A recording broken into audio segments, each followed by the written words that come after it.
Hello বন্ধুরা, blog অনুইত Saraswati চ্যানেলে সকলকে স্বাগতম। এখন বাজে সকাল 8:30। আমি আর্লি মর্নিংয়ে ঘুম থেকে উঠে গেছি। আমার কাছে 8:30 মানে অনেকটাই সকাল, যেহেতু শরীর খারাপ চলছে। তো এই মুহূর্তে তো মেয়েদের কাছে বুঝতেই তো পারছেন যে শরীর খারাপ হলে মেয়েরা একটু লেট করে উঠতে পছন্দ করে। দুদিন ধরে বড়মশাইকে টিফিন দিচ্ছি না, বড়মশাই কিছু বলছে না, ওর মতো আমার সাথে হাই হ্যালো করে চলে যাচ্ছে। যাই হোক, আজকে দেখলাম বড়মশাইয়ের মুডটা ফ্রেশ, সকালবেলা ফুরফুরে মেজাজে একটু হাম্পি টাম্পি খেলো, আমিও খেলাম। তারপরে শুভ নববর্ষে দুজনকে জানিয়ে ও চলে গেল ওর কাজে, আমি চলে গেলাম আমার কাজে। আমি টিফিনটা সকাল সকাল এই কারণেই করে নিচ্ছি, না খেয়ে এখন বন্ধুরা বেশিক্ষণ থাকতে পারি না, খুব কষ্ট হয়। তো মা পুজো দিয়ে নিয়েছিল, মা যেহেতু মাসিমণিদের বাড়িতে যাবে, খুব তাড়াহুড়োতে মা পুজো দিয়েছে। মা মাসিমণিদের বাড়িতে যাওয়ার সময় একটু তাড়াহুড়ো করছিল। তো আমি এখানে যাচ্ছিলাম, তিয়াস বোনও ভিডিও শ্যুটটা করে দিয়েছিল। থ্যাংক ইউ বোনু এত সুন্দর শ্যুট করে দেওয়ার জন্য। তো আমি শ্যাম্পু করে নিয়েছিলাম, আর গরম খুব লাগছিল, চুল ছেড়ে যাচ্ছিলাম, তো অত্যাধিক পরিমাণে গরম হচ্ছিল। তো মাসিমণিদের বাড়িতে যাওয়ার পথ।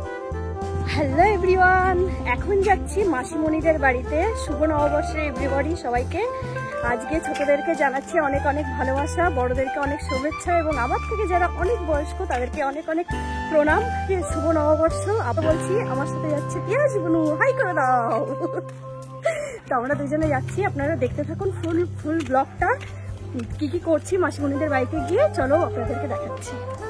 আমি রেডি হয়ে গেছি, একটা ইয়েলো কালারের শাড়ি পরে, ম্যাচিং ব্লাউজটা আমার নিজে বানানো। এসে গেছি বন্ধুরা মাসিমণিদের বাড়িতে। দেখুন গাঁদা ফুল আর বেল, এটা হচ্ছে আমের পল্লব, হ্যাঁ আমের পাতাগুলো দিয়ে ডেকোরেট করেছে ভাই ঘরটাকে, দারুণ লাগছে দেখতে। এখনো কমপ্লিট হয়নি, কিছু কাজ বাকি আছে, তবে মধ্যবিত্তদের পক্ষে তো সবকিছু সম্ভব নয়, আস্তে আস্তে সবকিছু করতে হয়। কলকাতার মতো জায়গায় মানে এরকম একটা পজিশনে বাড়ি করা খুবই টাফ ব্যাপার। সেখানে মেশোরা খুব সুন্দর করে করেছে, ঢালাই দিয়েছে, পিলার তুলে তুলে দারুণ করেছে ঘরটা। বেডরুমটা বেশ বড় হয়েছে। এখানে পুরোহিত মশাই দেখুন বসে আছে, আমি যাকে পড়াতাম না পৌলমী, ওর দাদুটা খুব ভালো। এই যে পুজো হয়ে গেছে, এখানে হোমযজ্ঞ দেখতে পাচ্ছে করছে। পুজো হয়ে গেছিল, তিয়াস বুনু রেডি হতে লেট করে ফেলেছে, আর আমিও শাড়ি পরেছিলাম, শ্যাম্পু করেছি, আমারও লেট হয়ে গেছে। পুজোটা দেখা হয়নি বন্ধুরা, তো আপনাদের শেয়ার করছি। এটা নারায়ণ পুজো করেছিল, এটা ঘরের পুজো। সিন্নি প্রসাদ বানিয়েছিল, অনেক রকম ফল মিষ্টি সব কিছু ছিল, সন্দেশ। তারপরে হচ্ছে এখানে হোমযজ্ঞ করে নিয়েছিল মাসি। এই যে মাসিমণি ঠাকুর মশাইকে চা দিচ্ছে।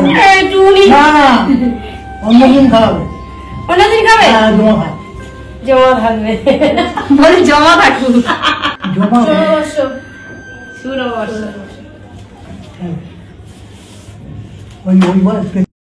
তিয়াস বুনু প্রণাম করে নিল, আমিও প্রণাম করে নিলাম। ঠাকুর ছিল দিদু আমি আলু কেটে দেবো, আমি করে দিই, আমার হয়ে কাজটা তুই করে দে। তো আমি এখানে চন্নামৃত নিয়ে নিচ্ছিলাম, মা দিচ্ছিল, এত টেস্ট হয়েছিল চন্নামৃত, তো আমি বারবার চেয়েছিলাম, দুবার করে নিয়েছি আমি। জাস্ট চন্নামৃতটা জাস্ট ওয়াও হয়েছিল বন্ধুরা। ঠাকুরের প্রসাদ একটা হয় না, খুব সুন্দর। এখানে ফল প্রসাদ দিয়েছিল মা আমাকে, আমি এটা খেয়ে নিলাম।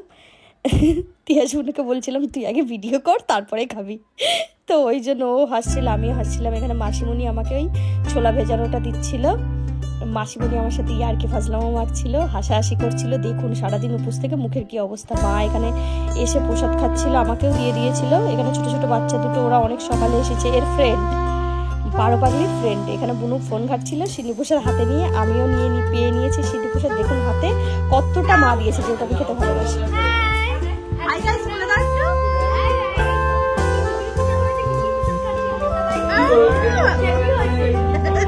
কেমন হয়েছে মাম্মা, তুমি একটু বলো। এই যে আমার কত পড়ে গেছে আলুর দম, লাল লাল করে আমার মা করেছে। এই যে তিয়াস বুনু তাকান। এখানে খেয়ে নিচ্ছিলাম আমি প্রসাদ, যেহেতু গরম, এত গরম, আর কিছুটা এত টেস্ট হয়েছে, বাট আমি বুঝতে পারিনি, অল্প একটু নিয়েছি। তো আপনাদের সাথে শেয়ার করলাম এই ব্লগগুলি। পরে আরো আড্ডা মেরেছি, অনেক মজা করেছি। আমার মুখটা দেখেই বুঝতে পারবেন কত টেস্টি।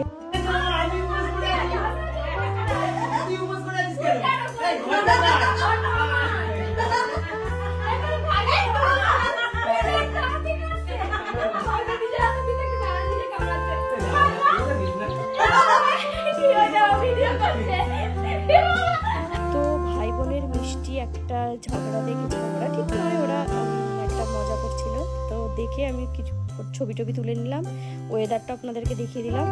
তো এখানে আমি আর তিয়াস বুনু চলে আসছিলাম, যেহেতু 4:30 নাগাদ কাকিমা বলেছিল বাড়িতে চলে আসতে। আমার শরীরটাও ভালো ছিল না, খাওয়া দাওয়া করার পরে তিয়াসু বলছিল দিদি যাব। কাকিমাও তাড়াতাড়ি চলে আসতে বলেছিল, ওরা কোথাও বেরোবে আজকে যেহেতু পয়লা বৈশাখ। তো আজকের ব্লগটি কেমন লাগলো বন্ধুরা অবশ্যই কমেন্ট করে জানাবেন। আপনাদের জন্য এত ভালোবাসার সহকারে ব্লগগুলি করা, আমার চ্যানেলটিকে সাবস্ক্রাইব